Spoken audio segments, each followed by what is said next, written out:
আসসালামু আলাইকুম। কি অবস্থা সবার? আশা করি সকলে ভালো আছে।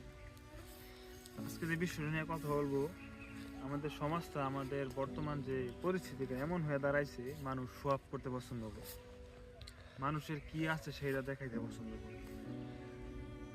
এটা চিন্তা করে না যে রাস্তাঘাটে মানুষ থাকে, ঢাকা শহরে বা গ্রামেও আছে কিছু মানুষ, তাদের খাবার নাই, তাদের ঘর নাই, তাদের বস্ত্র নাই, ঠিক মতো একটু খাইতে পারে না, একটু আরাম করে ঘুমাইতে পারে না। তো তাদের চিন্তা মানুষ কখনোই করে না, শুধু তাদের বিলাসিতা দেখানোর জন্য সোশ্যাল মিডিয়ার মধ্যে আসে। তো আমি একটা কথা বলতে চাই, তো যাদের সামর্থ্য আছে আপাতত গরিব মানুষের পাশে একটু দাঁড়ান। গ্রামের দিকে একটু কমই, শহর দিকে যান। মানুষ তো 3 বেলা খাইতেই পারে না, বাড়িতে দূরের কথা, সুন্দর একটা বিছানা তো দূরের কথা, 3 বেলা ঠিক মতো খাইতেই পারে না। তো আল্লাহ ছাড়া মনে করেন যে তাদের পাশে কেউ নাই। যদি আপনারা পারেন কিছুটা হলেও সাহায্য করার চেষ্টা করেন, এটাই।